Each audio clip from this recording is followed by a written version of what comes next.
Более 1500 артефактов, найденных при реконструкции федеральной трассы «Кавказ», возвращены в Ингушетию.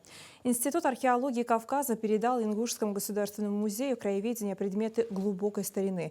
Это фрагменты керамики, женские украшения, оружие, предметы быта, отражающие древнюю и уникальную историю и культуру ингушского народа. Такая информация появилась в телеграм-канале главы региона. Цитата.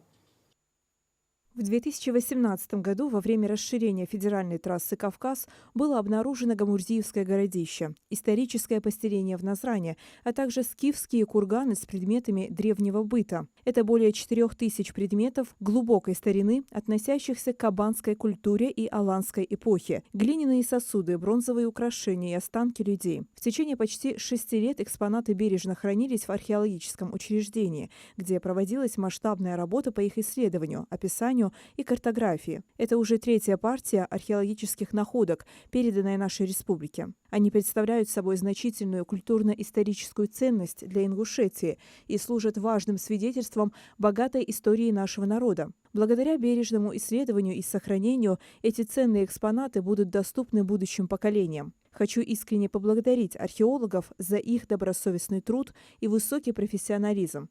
Уверен, в нашем регионе будут обнаружены еще многие уникальные артефакты, способные существенно обогатить наши знания о культурном наследии ингушского народа.